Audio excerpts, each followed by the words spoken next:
अस्सलाम वालेकुम। Last class में काफ़ी इंट्रोडक्शन हो गया था इन्फिनेट पेंटर का, तो अब डायरेक्ट ही जंप करके इसके जो फ़ीचर्स हैं उनको समझते हैं कि किस तरह से ये अंदर जो मुख्तलिफ़ टूल्स हैं और बटन्स हैं उनको आप कस्टमाइज़ कैसे कर सकते हैं और उनका इस्तेमाल किया है। देखें, ये बात इम्पॉर्टेंट है कि हम पहले समझ लें कि हमारे टूल्स काम किस तरह से करते हैं। आम तौर पे जो गलती करते हैं बिगनर्स, वो ये होती है कि वो एकदम से ब्रश सेलेक्ट किया और ब्रश सेलेक्ट करने के बाद उसके ऊपर काम स्टार्ट कर देते हैं और फिर उसके बाद उनको पता नहीं होता कि हमने इसको सेव कहाँ करना है। तो सिर्फ़ पेंट ब्रश को इस्तेमाल करना कि अभी मैंने पेंट सेलेक्ट कर लिया है, पेंसिल सेलेक्ट कर लिया है, मार्कर सेलेक्ट कर लिया और उसी से बस खेल के उसी पे कैनवस पे थोड़ा सा काम करके और हम समझते हैं कि ये हमारा आर्ट वर्क जो है बस वो कंप्लीट हो चुका है। जब तक आप इसको डीपली अंडरस्टैंड नहीं करेंगे, सही तरीका जो है इसके काम करने का उसको नहीं समझेंगे, उस वक्त तक आपके काम में बेहतरी नहीं आएगी। देखें, अब दुनिया जो है वो पेंटिंग्स मैनुअली भी कर रही है, लेकिन ज़्यादातर लोग जो हैं अब वो अपना उनका जो मीडियम है वो डिजिटल मीडिया उसके ज़रिए वो काम करें। तो जैसा कि अभी आपको नज़र आ रहा है, जैसे आप इन्फिनेट पेंटर में जाते हैं, जो सेटिंग्स मैंने आपको बताई थी वो आप कर लेते हैं, उसके बाद आप क्रिएट पे आते हैं, तो जितना आपने कैनवस साइज़ सेलेक्ट किया होगा वो एक इंटरफेस आपके सामने ओपन हो जाएगा। उसके बाद जैसे ये इंटरफेस सामने आता है तो टॉप लेफ़्ट कॉर्नर पे होम का बटन जो है, होम की आपको नज़र आ रही है। अब यहाँ पे ये किस लिए होता है, यहाँ पे आप इसको क्लोज़ भी कर सकते हैं और जो करंट प्रोजेक्ट है उसको सेव भी कर सकते हैं। जैसे मैं इस पे अगर क्लिक करता हूँ तो जो मेरा प्रोजेक्ट चल रहा था उसने उसको सेव भी कर दिया और होम स्क्रीन पे भी मुझे वापस लेके आया। दोबारा मैं उसी में जाता हूँ तो ये होम स्क्रीन इस तरह से काम करती है। उसके बाद है बिल्कुल लेफ़्ट साइड पे जो आपको यहाँ पे नज़र आ रहा है ब्रश है और दूसरे नंबर पे जो ऑप्शन है वो यहाँ पे हाथ का निशान बना हुआ है और सामने फिंगर भी नज़र आ रही है, ये है ब्लेंड टूल। और उसके बाद तीसरे नंबर पे है इरेज़ और फिर उसके बाद आ जाता है जो आपने ब्रश सेलेक्ट किया है उसका साइज़ वगैरह आपने डिफ़ाइन करना है कि ब्रश जो है वो कितना थिक होना चाहिए, थिन होना चाहिए, जितने भी ब्रश के कंट्रोल्स हैं वो सारे इसमें। और फिर उसके बाद जो पेंट आप लोड करते हैं ब्रश के ऊपर यहाँ पे 5वें नंबर पे वो आ जाता है। और फिर उसके बाद है लास्ट में यहाँ पर उसकी ओपेसिटी, ब्रश की ओपेसिटी वगैरह किस तरह से सेट करनी है और कितना सॉलिड होना चाहिए, कितना ट्रांसपेरेंट लुक आनी चाहिए, ये सारी चीज़ें इस जो ब्रश मोड है उसमें आ जाती हैं। ये तकरीबन इसको ब्रश का कंट्रोल्स ही कहा जाता है, इसको ब्रश मोड कहा जाता है। अच्छा, ये जो आपको यहाँ पे नज़र आ रहा है ये कलर बटन, इसको कलर इंडिकेटर भी कहते हैं। इस पे जैसे आप क्लिक करेंगे तो इसमें आपको मुख्तलिफ़ ऑप्शंस मिल जाते हैं, जिस तरह से यहाँ पे तो ये एक कलर पैनल ओपन हो जाता है और यहाँ पे आपके पास यहाँ पे आई ड्रॉपर है और बहुत सारे इसमें कलर्स दिए हुए हैं, इनमें से भी आप कोई भी सिलेक्ट कर सकते हैं। इसको जो है इसकी डार्कनेस की तरफ और लाइटनेस या ब्राइटनेस की तरफ, जिस तरह से भी आपको जो कलर बेहतर लगे आप जो है उसमें से सेलेक्ट कर सकते हैं। इसके अलावा अच्छा, अभी कलर्स के बारे में और ब्रशेस के बारे में इतना ज़्यादा डिटेल से मैं इसलिए बात नहीं कर रहा क्योंकि मैं चाह रहा हूँ कि जब हम कोई प्रोजेक्ट स्टार्ट करें तो साथ साथ जो है ब्रशेस को भी समझते जाएं। आज मेरा फोकस जो है ज़्यादा वो है इन जो ऑप्शंस आपको नज़र आ रहे हैं उनके बारे में कि ये किस तरह से ये कौन सा बटन जो है, कौन सा इंडिकेटर जो है वो किस लिए काम करता है। अच्छा, एक और चीज़ है कि अगर आप चाहते हैं कि यहाँ पे आप ये जो इसकी पोजीशन है ये आपको डिस्टर्ब कर रही है और आप चाहते हैं कि आप इसे यहाँ से हटा दें और इसको स्क्रीन के ऊपर किसी और तरफ ले आएँ, तो वो जस्ट आपने इस ये जो टैब आपको नज़र आ रहा है ग्रे कलर का, इसके ऊपर आपने क्लिक करना है, होल्ड करना है और उसके बाद आप इसको किसी भी जगह पे चाहें तो यहाँ पे सेट कर सकते हैं, चाहें तो आप इसको नीचे लेके आ सकते हैं और अगर साइड पे, वैसे मैं यहाँ पे रखता हूँ क्योंकि मुझे यहाँ पे उसे इस्तेमाल करने में आसानी होती है, तो ये हर बंदा अपनी मर्ज़ी से इसको एडजस्ट कर सकता है। उसके बाद टॉप राइट साइड पे 1, 2, 3 और 4 ऑप्शन आपको नज़र आ रहे हैं, जिनमें से ये 2 ऑप्शन जो हैं इनको कहा जाता है टूल्स मेन्यूज़। और ये टूल मेन्यू है और यहाँ पे हर किस्म के टूल जो हैं वो बड़े साफ़ सुथरे तरीके से यहाँ पे प्लेस किए गए हैं। उसके बाद जो तीसरा ऑप्शन है यहाँ पे ये वाला, ये है लेयर्स का। और यहाँ पे आप सेपरेट हर लेयर में काम कर सकते हैं। तो ये भी जब लेयर पे काम होगा तो उसमें मज़ीद डीपली इसको अंडरस्टैंड करेंगे कि किस तरह से लेयर्स में काम होता है। तो यहाँ पे जब आपने कोई लेयर ऐड करनी हो, उसमें काम करना हो, तो यहाँ से आप न्यू लेयर्स बना सकते हैं। जो लेयर आप हटाना चाहें उसको ख़त्म भी कर सकते हैं। तो इसका सारा कंट्रोल जो है वो इस ऑप्शन में है। इसके बाद हमारे पास आ जाता है पहला टॉप राइट साइड पे जो है ऑप्शंस। यहाँ पे ये वाला, ये है ऑप्शंस के लिए। तो जैसे ही आप यहाँ पे क्लिक करते हैं तो यहाँ पे जितने भी फ़ाइल ऑपरेशंस हैं उनकी सेटिंग है वो सारी की सारी इन्हीं ऑप्शंस में आपको मिलती है। तो बाकी जो आपको एरिया नज़र आ रहा है, ये सारा एरिया यहाँ पे, तो ये एरिया जितना है इसको बोलते हैं कैनवस। इस पे आप अपनी जो आपकी इमेजिनेशन है या आप ट्रेसिंग कर रहे हैं, कुछ भी काम है तो वो यहाँ पे हो सकता है। इसके अलावा होते हैं रीडू और अनडू बटन। अभी यहाँ पे आपको नज़र नहीं आ रहे क्योंकि हमने अभी इसके ऊपर कोई काम नहीं किया। तो अपनी मिस्टेक्स को करेक्ट करने के लिए ये इस्तेमाल किए जाते हैं। मिसाल के तौर पर कलर मेरे पास, मैं यहाँ पे ले लेता हूँ ब्लैक ब्रश के लिए, और ब्रश सिलेक्टेड है। थोड़ा सा यहाँ पे कैलीग्राफिक ब्रशेज़ हैं मेरे पास और काफ़ी तो मैंने ख़ुद बनाए हुए हैं। तो इंशाल्लाह ये भी आगे आने वाली क्लासेस में सीखेंगे। तो ये नस्ख का एक ब्रश है, ये सिलेक्ट कर लेते हैं। तो जैसे मैं यहाँ पे थोड़ा सा कोई काम करता हूँ तो मेरे पास नीचे यहाँ पे ये देखें, ये अनडू का बटन आ चुका है। तो थोड़ा और इसमें, ठीक है, अब मैं इसे यहाँ पे जैसे ही, तो रीडू का तो नहीं है, उसके लिए क्या करना होगा, तो मैं यहाँ पे अनडू करता हूँ। तो क्योंकि अब वो जो टाइम लाइन है उसमें काम जो है उसमें आना शुरू हो गया, इसीलिए अब दोनों यहाँ पे शो हो रहे हैं, अनडू भी हो रहा है और रीडू भी हो रहा है। तो इसमें घबरा नहीं जाना कि अगर काम आपने किया होगा तो ये शो होंगे। अगर बिल्कुल कैनवस ब्लैंक है, जैसे एक पेपर बिल्कुल खाली हो, तो उसमें जब तक आपने कुछ लिखा ही नहीं होगा तो वो किस तरह से आप उसको रीडू और अनडू कर सकेंगे। तो इस तरह शायद आपको समझने में आसानी हो। तो इसे अनडू कर देते हैं तो ये कैनवस ब्लैक हो गया।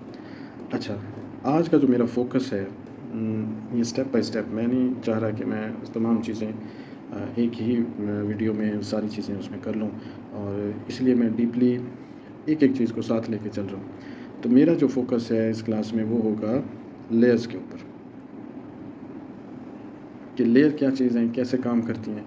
क्योंकि आम तौर पर सारा काम हम कर लेते हैं लेकिन हम लेयर्स का इस्तेमाल नहीं करते, या हमें लेयर्स का इस्तेमाल आता नहीं। तो इसलिए इसे हम तरतीब से स्टेप बाय स्टेप और बड़ा डीपली हम इसे समझेंगे कि ये क्या चीज़ है। तो इसे स्टार्ट करने के लिए सबसे पहले आपने ऑप्शन पे क्लिक करना है। जैसे ही आप क्लिक करेंगे तो आपके सामने एक मेन्यू ओपन हो जाएगा। इसमें प्लस का निशान है और लेयर्स है, फोल्डर का ऑप्शन है, और एक आइकन बना हुआ है जिसके ऊपर प्लस और फिर एक तरफ ब्राइटनेस है, एक तरफ डार्क एरिया। इस तरह से ऑप्शन आपके पास आ जाएंगे। जी, अब जैसे ये ओपन होता है तो अब लेयर 1 आपको नज़र आ रही है। एक तरफ यहाँ पे एक आइकन बना हुआ है जहाँ पे आप इसको लेयर को हाइड कर सकते हैं। जिस उसमें आपने काम किया तो आप चाहें तो यहाँ पे इसको हाइड कर सकते हैं। तो ये आइकन चेंज हो जाता है, उसके ऊपर एक लाइन आ जाती है। तो ये इस तरह से है। अगर न्यू लेयर बनाना चाहते हैं तो फिर प्लस पे दोबारा आएंगे तो वो न्यू लेयर 2 के नाम से उसे ऐड कर देगा। अगर चाहें तो आप लेयर को अपनी मर्ज़ी से नाम दे सकते हैं, आप अपने काम के हिसाब से या जिस तरह से आपको काम करने में आसानी हो। इसी तरह 3 लेयर, 4 लेयर, 5 लेयर, 6 लेयर, जितनी भी लेयर्स जो हैं या जितना एप्लीकेशन जो आपको परमिशन देती है आप उसमें जा सकते हैं। तो वापस आते हैं बैक पे, 2 लेयर मेरे पास हैं। और देखें जिस लेयर के ऊपर अगर मैं यहाँ क्लिक करता हूँ लेयर 1 के ऊपर, तो एक रेड आउटलाइन जो है उसके गिर्द घूम जाती है। अगर लेयर 2 पे क्लिक करता हूँ तो एक रेड आउटलाइन उसके ऊपर घूम जाती है। इसका मतलब है कि ये जो रेड इंडिकेटर आ रहा है ये एक्टिव लेयर है, और जिसके ऊपर इंडिकेटर नहीं है वो जो है वो इनएक्टिव लेयर है। जैसे एक और लेयर मैंने बनाई, तो लेयर 1 अब एक्टिव लेयर, इसको एक्टिव लेयर कहेंगे, और ये दोनों जो हैं इनएक्टिव लेयर्स में जाएंगी। और इससे नीचे यहाँ पे ये वाला जो ऑप्शन है ये पेपर लेयर है। अगर हम पेपर लेयर को हाइड कर देते हैं तो देखें अब नीचे जो पेपर था वो ख़त्म हो गया, लेकिन आप इसके ऊपर काम कर सकते हैं। ब्रश यहाँ से सेलेक्ट करके ये देखें, ये लेयर 1 क्योंकि एक्टिव लेयर 1 थी तो इसलिए यहाँ पे काम हुआ है, लेकिन पेपर एब्सेंट है, वो हाइड हो गया। अगर हम चाहें इसको इसी हालत में भी सेव किया जा सकता है। तो अगर यहाँ पे पेपर को दोबारा से अपीयर हो जाएगा, फिर हाइड कर सकते हैं, फिर अपीयर हो जाएगा, तो इसे अनडू कर देते हैं। तो ये 3 लेयर यहाँ पे मेरे पास आ गई हैं। इनमें से एक एक्टिव लेयर है, बाकी 2 इनएक्टिव हैं। चाहें तो इनको एक्टिव कर सकते हैं, जिस पे आपने काम करना है उसको आप एक्टिव लेयर में ला सकते हैं। जैसे उस पर क्लिक करेंगे वो एक्टिव लेयर बन जाएगी। यही चीज़ है जो हम काम करते हुए भूल जाते हैं। एक ड्राइंग हमने बनाई लेयर 1 में, तो हम लेयर 1 में ही सारा काम कर देते हैं, जबकि ऐसा नहीं होता। कभी कभी हमें ओवरलैप करना पड़ता है, मास्क बनाने पड़ते हैं, तो उसके लिए फिर थोड़ा सा प्रॉब्लम होता है। ज़ाहिर है डिजिटल वे में जब हम काम करते हैं तो वो टोटली डिफरेंट होता है। जो हम कैनवस पे ओरिजिनल कैनवस पे जब हम बाय हैंड काम कर रहे हैं और रियल ब्रश से काम करते हैं, वो थोड़ा सा मुख्तलिफ होता है इससे। अच्छा जी, अब 3 लेयर्स हैं यहाँ पे। तो सबसे पहले मज़ीद 3 ऑप्शन में जाने से पहले हम ये देखते हैं कि जो लेयर फर्स्ट करें कि लेयर 1 है, तो लेयर 1 पे अगर हम क्लिक करें, याद रहे कि अगर आप ये जो वाइट बॉक्सेस नज़र आ रहे हैं अगर इन पे क्लिक करेंगे तो नए ऑप्शंस नहीं आएंगे। जहाँ पे इनके नेम लिखे हुए हैं लेयर 1, लेयर 2, लेयर 3, यहाँ पे जैसे ही मैं लेयर 1 पे क्लिक करता हूँ तो एक मेन्यू मेरे पास आ गया। इसमें सबसे ऊपर है लेयर 1 लिखा हुआ। तो ये जो लेयर 1 है ये इसका नाम है। अगर आप चाहें तो इसको एडिट कर सकते हैं अपनी मर्ज़ी से। यहाँ पे आप जो भी नाम लिखना चाहें वो लिख सकते हैं। दूसरे नंबर पे जो ऑप्शन आता है वो लिखा हुआ है यहाँ पे नॉर्मल। और अगर ये है लेयर ब्लेंडिंग मोड, जैसे ही आप इस पर क्लिक करेंगे तो काफ़ी सारे ऑप्शंस जो हैं आपको नज़र आएंगे, जिनमें स्क्रीन है, लाइटन है, सॉफ्ट लाइट, हार्ड लाइट और पिन लाइट। इस तरह से ये सारे ऑप्शन जो हैं यहाँ पे आ जाएंगे। तो ये किस लिए हैं?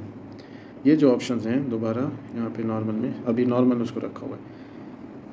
ये होता है कि ये ऑप्शंस कंट्रोल करते हैं कि जो करंट लेयर पे आप काम कर रहे हैं वो किस तरह से उसके कलर जो हैं इंटरेक्ट करेंगे जो नीचे वाली लेयर है उससे नीचे, उसके ऊपर जो कलर हैं और जिस पे आप काम कर रहे हैं वो दोनों अपने साथ किस तरह से इंटरेक्ट करेंगे। तो ये सारे जो इसके ब्लेंडिंग मोड हैं ये डिफ़ाइन करते हैं उसके पूरे कैरेक्टर को। और फिर उसके बाद है ये बार है ओपेसिटी लेयर की ओपेसिटी डिफ़ाइन करने के लिए। उससे नीचे 3 ऑप्शन आपको नज़र आते हैं, हाइड, डुप्लिकेट और क्लियर। इनमें क्या होता है? इनमें ये है कि हाइड जो है वो आप करंट लेयर को हाइड कर सकते हैं। दूसरे नंबर पे डुप्लिकेट, ये जो उसमें जो करंट लेयर है अगर आप उसको डुप्लिकेट करेंगे तो वो एग्जैक्टली सेम कॉपी उसकी एक बना देगा, लेकिन जो करंट लेयर है उससे ऊपर बनाएगा। यानी कि अगर आपने लेयर 1 को डुप्लिकेट किया है तो जैसे मैं थोड़ा सा इसमें बता देता हूँ। अब लेयर 1 है, इसको आप डुप्लिकेट करते हैं तो उसने जो नई कॉपी बनाई है उसने अपने ऊपर बनाई है। वो देखिए रेड निशान जो है आपको नज़र आ रहा है। इसी तरह से वो कॉपी बनाएगा, लेकिन जिस लेयर को डुप्लिकेट करेंगे उसके ऊपर वो कॉपी बनाएगा। तो इसे मैं अनडू कर देता हूँ। और यहाँ पे तीसरी चीज़ आ जाती है यहाँ पे ये क्लियर ऑप्शन। जो भी आप काम करेंगे इसमें, मिसाल के तौर पर मैं यहाँ पे स्ट्रोक लगाया मैंने, तो थोड़ा सा अब ये लेयर 1 पे मैंने काम किया है, उसका जो लेयर इंडिकेटर है वो भी बता रहा है। तो मैं ऑप्शन में जाता हूँ और यहाँ से इसको क्लियर कर देता हूँ। जैसे मैंने इसे क्लियर किया तो जितना भी कंटेंट था इस लेयर का वो सारा ये क्लियर कर दिया इसने। उसके बाद नीचे 3 ऑप्शन और हैं, लॉक, मर्ज और डिलीट का। सबसे पहले है लॉक। तो ये वाला, ये क्या करता है? ये ऑप्शन जो है, जो ट्रांसपेरेंट पिक्सेल्स होते हैं उनके ऊपर पेंटिंग को रोकता है, यानी कि ट्रांसपेरेंसी जो है उसको ये लॉक कर देता है। इनके जो ट्रांसपेरेंट एरिया होगा, ट्रांसपेरेंट पिक्सेल्स होंगे, उन पे ये काम नहीं करने देगा, उसके बाद उस पे रोकेगा पेंटिंग से। तो ये लॉक इसलिए ऑप्शन इस्तेमाल होता है। उसके बाद दूसरा है मर्ज, यहाँ पे मर्ज का, और तीसरा है डिलीट। तो मर्ज में क्या होता है, ये जो जिस लेयर पे आप मौजूद हैं, जिस पे लेयर इंडिकेटर मौजूद है, जो करंट लेयर है, उसको जो नीचे वाली लेयर है उसमें मर्ज कर देगा। यानी कि उसमें ये करेगा कि जो कंटेंट ऑफ करंट लेयर है उसको मर्ज करेगा विद द वन बिलो, जो उससे नीचे है उसमें मर्ज कर देगा। तो इसमें अक्सर ये होता है कि हम सोच रहे होते हैं कि हम जो नीचे वाली लेयर है उसको मर्ज कर दें टॉप लेयर से, तो ऐसा नहीं होता। इसमें आप सिर्फ उसको जो उसके नीचे लेयर है उसमें आप उसको मर्ज कर सकते हैं। तीसरा ऑप्शन है डिलीट का। डिलीट जो है ये एंटायर लेयर है और उसके जितने भी कंटेंट हैं, ऑल ऑफ इट्स कंटेंट, उसको ये डिलीट कर देगा, डिलीट वाला ऑप्शन। उससे जब नीचे आते हैं तो फिर हमें 3 ऑप्शन मिलते हैं, क्लिप और सिलेक्ट और मास्क का। ये बहुत यूज़फुल ऑप्शन है, वो भी यूज़फुल है अपनी अपनी जगह पे, लेकिन ये आपके काम को बहुत ज़्यादा क्रिएटिव बनाते हैं। जैसे ही आप क्लिप के ऑप्शन पे क्लिक करते हैं तो ये इमीडिएटली एक लेयर क्रिएट करता है और उसको एक यूज़ करता है as a mask for current layer. तो एक मास्क के तौर पर इसे इस्तेमाल करते हैं। मास्क किस तरह से इस्तेमाल होंगे, इसे भी कोई प्रोजेक्ट जब करेंगे उसमें इसे डिस्कस करेंगे। और तीसरा ऑप्शन जो रह गया हमारे पास वो है यहाँ पे सिलेक्ट का। तो इसमें जो भी करंट लेयर की जो ओपेसिटी है, ये उस पे बेस करके जो उसकी सिलेक्शन जो है वो करता है कि आपने कौन सा उसमें सिलेक्ट करना है। तो ये चीज़ें जो आपको 9 ऑप्शन नज़र आ रहे हैं, ये इनकी इस्तेमाल है। ज़ाहिर है ये आपको तभी उसमें एक्सपर्ट बनेंगे जब इसको इस्तेमाल करेंगे। तो इसमें ये हो गया कि हम इसे हाइड कर सकते हैं। इसमें लेयर के ऑप्शन पर क्लिक करेंगे तो किस तरह से मज़ीद जो है उसकी क्लिपिंग के ऑप्शन, उसके मास्क के ऑप्शन, डिलीट करने के ऑप्शन, वो सारे ओपन हो जाएंगे। तो अगर आप चाहते हैं कि लेयर 3 जो है लेयर 2 पे होनी चाहिए, तो आप यहाँ पे थोड़ी देर के लिए क्लिक करके रखेंगे और उसको नीचे की तरफ ड्रैग कर देंगे। इसी तरह से लेयर 1 आप चाहते हैं कि लेयर 2 की जगह पे होनी चाहिए, तो यहाँ पे क्लिक करके रखेंगे और उसके बाद इसको ऊपर की तरफ लेके जाएंगे। तो इस तरह से इसको आप इनकी जगह जो है वो स्विच कर सकते हैं। अच्छा, एक बात और ये कि जैसे ही मैं इसको फ़र्ज़ करें लेयर 1 को यहाँ पे हाइड करता हूँ, तो यहाँ पे मुझे उसकी परसेंटेज नज़र आ रही है 0%। इसका मतलब ये है कि जो लेयर 1 है उसकी जो ओपेसिटी है वो यहाँ पे 0% है, यानी कि मुकम्मल तौर पर वो हाइड हो चुकी है। वो बिल्कुल उसको कुछ भी नज़र नहीं आ रहा हमें, और एकदम से वो हाइड हो जाएगी। इसमें परसेंटेज में अगर फ़र्ज़ करें यहाँ पे 59% हो तो ज़ाहिर है वो थोड़ा विजिबल हो जाएगी। अच्छा जी, अब आ जाते हैं हम न्यू लेयर। तो हमें पता चल गया कि न्यू लेयर जो है किस तरह से ऐड करनी है, और फिर उसके ऑप्शंस का भी हमें पता चल चुका है। लेकिन उसके बाद है दूसरा ऑप्शन, ये वाला, ये है ऐड एडजस्टमेंट लेयर। यानी कि ये एक स्पेशल लेयर होती है जो ऐड की जाती है कोई स्पेशल इफ़ेक्ट वगैरह देने के लिए। मिसाल के तौर पर इसको चेक करके देख लेते हैं। मैं इस पर क्लिक करता हूँ तो ये काफ़ी सारे ऑप्शन यहाँ पे आ रहे, फ़िल्टर्स हैं, और फ़िल्टर्स को भी आप जो है ऊपर ब्राइटनेस, कंट्रास्ट, एक्सपोजर है, वाइब्रेंस है, सैचुरेशन, टेम्परेचर, कर्व, ह्यू वगैरह, तो ये सारे ऑप्शन जो हैं यहाँ से कस्टमाइज़ आप अपने फ़िल्टर को कर सकते हैं। तो जैसे ही मैं नीचे आता हूँ, यहाँ से मैं कौन सा सेलेक्ट करूँ, यहाँ से ये एजेस, मैं ये सेलेक्ट करता हूँ एजेस। तो इस पर क्लिक किया।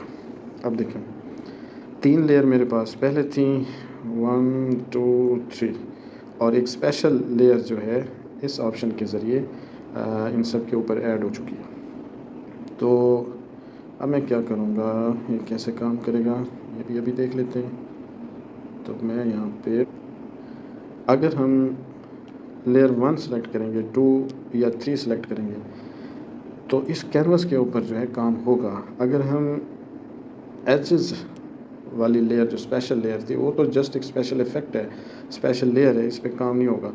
इसको अगर हम सेलेक्ट करते हैं और ब्रश उसको करते हैं तो ये बिल्कुल काम नहीं कर रहा।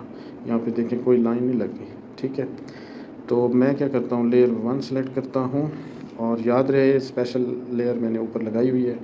तो मैं यहाँ पे एक इसको हाइड कर देते हैं ताकि हमारे पास जगह काफ़ी हो जाए, ठीक है। तो मैं यहाँ पे एक अरेबिक हर्फ लिखता हूँ, अलिफ, इस तरह से। अगर मैं एक और भी लिख लेते हैं, कोई भी स्ट्रोक का आप लगा सकते हैं। हाँ, तो लेयर्स में जाते हैं। अब देखिए लेयर 1 पे जो सब के ऊपर एक लेयर क्रिएट हुई है, वो एक स्पेशल लेयर जो हमने लगाई थी, अगर हम उसे हाइड कर दें तो फिर नीचे जो वर्क हमारा नज़र आएगा वो ओरिजिनल फॉर्म में नज़र आएगा। अगर हम दोबारा से उसको पेयर करा देते हैं तो ये होगा।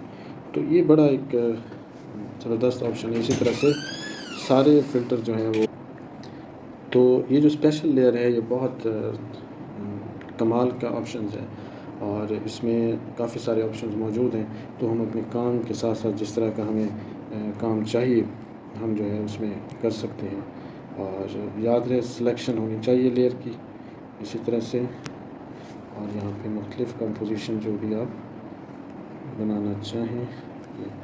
तो इसी तरह जब भी मैं कोई अरेबिक कैलीग्राफी डिजिटल पेंटिंग करता हूँ तो मैं ये सारी चीज़ें इस्तेमाल करता हूँ, तो उसमें काफ़ी वेरिएशन आती है।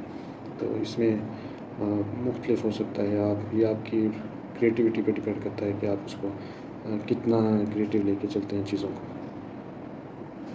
अच्छा जी, तो ये हो गया। फिर दोबारा लेयर्स में आते हैं। तो ये हमारे पास था एजेस, और एजेस के बाद तीसरा ऑप्शन है ग्रुपिंग का या फोल्डर का। तो मैं पहले इसको ये जो हमने काम किया है इसे ख़त्म कर देता हूँ। बैक बैक बैक, यहाँ से यहाँ से यहाँ से, और ये भी ख़त्म। और स्पेशल लेयर जो ऐड की है उसको सेलेक्ट किया और उसके बाद यहाँ से उसे डिलीट कर दिया। अब 3 लेयर मेरे पास हैं और तीसरा ऑप्शन है फ़ोल्डर का।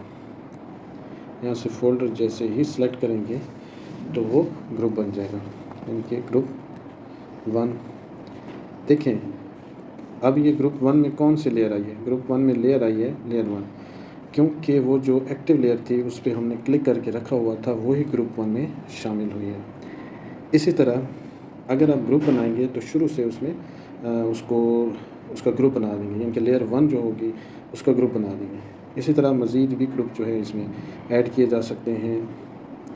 और यहाँ से ये लेयर जो है ये ग्रुप 2 में, और ये तीसरी लेयर जो है ये ग्रुप 3 में। तो ये ग्रुप 1 और ये यहाँ पे आता। अच्छा जी, अब लास्ट में जो ऑप्शन है वो है हमारे पास विजिबिलिटी पैनल का, ये वाला जो लेयर की तरह नज़र आता है। लास्ट में जो ऑप्शन है वो ये वाला। अब इस पर जैसे ही हम क्लिक करते हैं इसमें हमारे पास ऊपर पर आ जाता है रेंडरिंग। रेंडरिंग में है स्टैंडर्ड।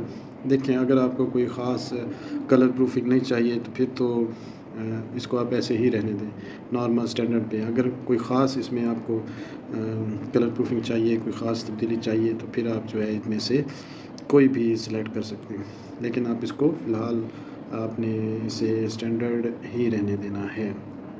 तो स्टैंडर्ड पे आते हैं, कलर मोड स्टैंडर्ड। फिर उसके बाद एक और ऑप्शन है वो छोड़ देते हैं और नीचे जो है हमारे पास ऑप्शन आ जाते हैं 3 नॉर्मल, सोलो और ट्रेस। ये क्या चीज़ है?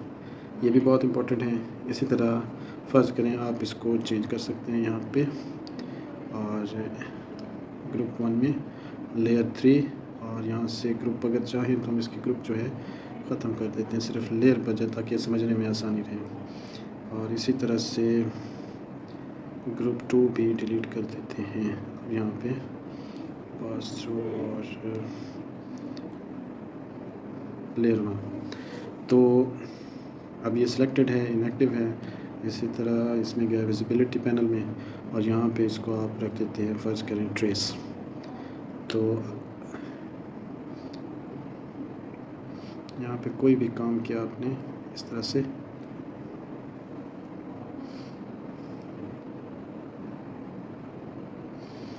और अब एक और लेयर्स यहाँ से बनाई। अब ये देखें, अब वो एज अ ट्रेसिंग जो पहली लेयर जिसको हमने विजिबिलिटी पैनल में जाके उसको एज अ ट्रेसिंग लिया था तो वो यहाँ पे शो हो गई है। तो यहाँ पे ये होता है कि आप उसको ट्रेस लेयर जब लेते हैं तो कोई चीज़ आपने ट्रेस करनी हो तो उसके लिए आपको पहले से देता है कि आप यहाँ से इसे ट्रेस कर सकते हैं। अच्छा जी, ट्रेस कर सकते हैं। दूसरा इसमें ये होता है कि सिर्फ जो इसमें एक्टिव लेयर होगी वो विजिबल होगी अगर आप यहाँ से ट्रेस का ऑप्शन सेलेक्ट करेंगे। बाकी जो लेयर्स होंगी वो सारी डिम्ड होंगी, यानी कि वो सारी आपको डिम नज़र आएंगी ताकि आपकी ट्रेसिंग बेहतर हो सके। अगर आप यहाँ पे सोलो सेलेक्ट करते हैं, यहाँ पे कैंसिल और इधर जाते हैं, हाँ जी, तो यहाँ पे अगर आप सोलो सेलेक्ट करते हैं तो ये होता है कि सिर्फ जो एक्टिव लेयर है वो विजिबल होगी, बाकी कोई लेयर आपको जो है नज़र नहीं आएगी। इसी तरह यहाँ से जैसे सोलो सेलेक्ट कर लिया और जी, इसी तरह अगर आप नॉर्मल सेलेक्ट करेंगे तो तमाम लेयर जो हैं और लेयर्स जो हैं वो विजिबल होंगी। सोलो में आपको जो एक्टिव लेयर है वही विजिबल होगी। इसी तरह ट्रेसिंग में आपको बाकी करंट लेयर जो है वो आपकी एक्टिव लेयर जो है वो विजिबल होगी, बाकी लेयर जो है वो सारी की सारी डिम हो जाएंगी। तो इससे ख़त्म करते हैं। तो ये इस क्लास में लेयर्स के मतलब इतना है, बाकी भी बहुत कुछ है लेयर्स के लिए, वो फिर ऑप्शंस के साथ जब ऑप्शन मिलते हैं तो मज़ीद जो है वो आगे डेप्थ में चला जाता है। तो आज के लिए इस क्लास में इतना काफ़ी है। अगर आपको इसमें कोई चीज़ भी मालूमाती लगी हो तो आपने नेक्स्ट वीडियो ज़रूर देखनी है, क्योंकि मैंने ये पूरा कोर्स डिज़ाइन किया है ताकि जो एक नए लोग हैं जो इस चीज़ को सीखना चाहते हैं वो आसान लफ्ज़ों में इसे सीख सकें। ओके जी, ज़रूर देखिएगा। और इससे पहले वाले जो लेक्चर्स हैं वो भी वहाँ पे वीडियोस मौजूद हैं, आप उनको भी देख सकते हैं जो लोग अभी तक जिन्होंने अभी ज्वाइन किया। तो साथ साथ चलते रहेंगे तो इंशाल्लाह हम चीज़ों को साथ साथ डिस्कस करते हैं। ओके जी, अल्लाह हाफ़िज़।